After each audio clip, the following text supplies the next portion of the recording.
Joining me now is Roger McNamee. He's a veteran venture capitalist and early investor in Facebook and Google. He's the author of Zucked, Waking Up to the Facebook Catastrophe. Roger, good to see you.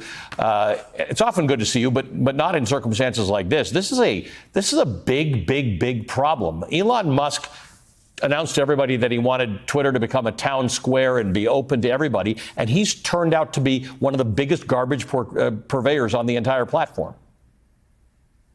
Ali, I think the sad thing is that Elon Musk is the proof point that vast amounts of wealth do not buy you either happiness or wisdom. And I think what he's doing now is incredibly destructive, and I don't think it's an accident. I think this is, in fact, not just his goal, but the goal of a lot of billionaires who are really trying to disrupt the world order. And it's, in my mind, both incredibly dangerous and very sad. And a lot of it is true because governments around the world have had a policy of being hands-off relative to industry, relative to wealthy people. And that leaves us in this precarious situation where they control the most important platforms in our lives. But we've seen, and you've talked about this a lot, actual election interference. We've seen this happen all over the world, that these platforms can do things that are quite disastrous. But in the UK, what happened here, it was a coastal town in northwest England. The suspect was a 17-year-old. He was born in Wales. He's a child of immigrants, not an immigrant himself. He just wasn't white. And it was spread that this was something that was done by an undocumented immigrant, which has led to essentially race riots in the UK. People have died as a result of this. Police are losing control over things because people are going out and thinking they're going to clear UK of undocumented immigrants because of this.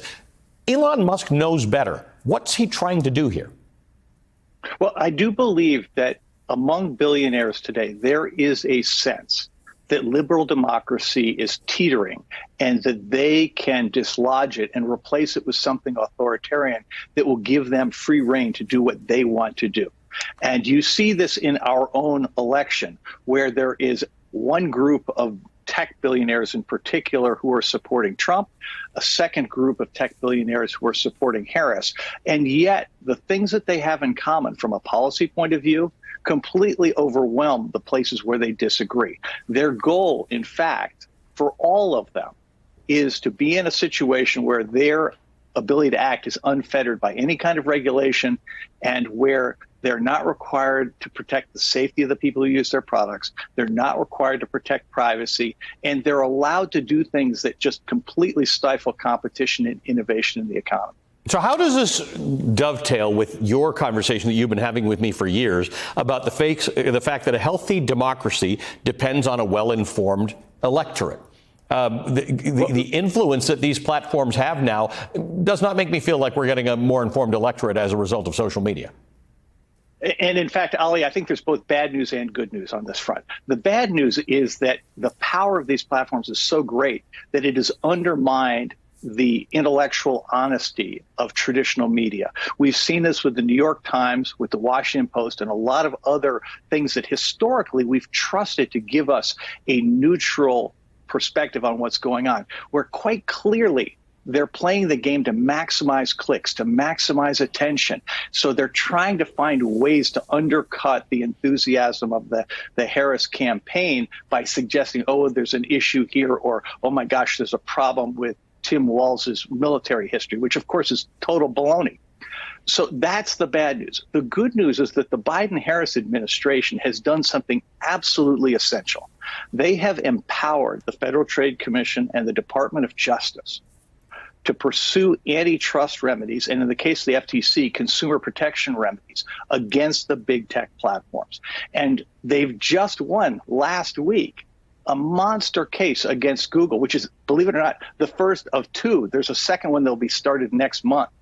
And in doing that, winning these cases, they are threatening, if you will, the ability of these companies to essentially run the world.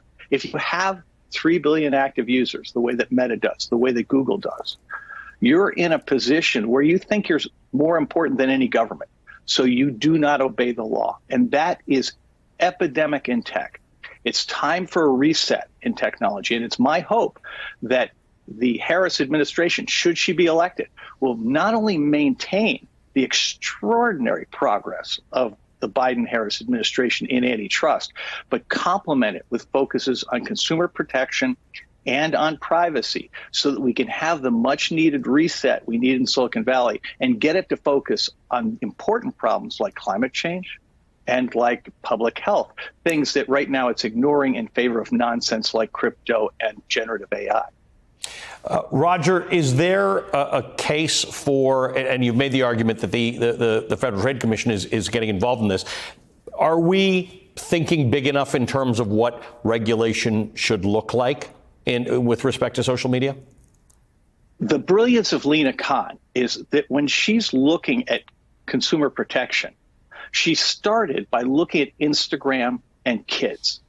And she's initiated a suit, the purpose of which is to force Meta to stop gathering data and stop monetizing people under the age of 18. That is the right way to regulate. You decide what the outcome is that you're looking for, and you simply decree that's how it is going to be. And we can do that all over these places. Like you look at Elon Musk. Why is there no law that says you cannot create a website that pretends to register to people to vote and then only register them in red states? Right? That's what he's doing. And, you know, that kind of stuff should be illegal. And we need to look at the use of technology to undermine the basic values of the country, which is epidemic. Roger, good to see you. Thank you, as always, for joining us. Roger McNamee is a investor in technology and a very important thinker on these issues.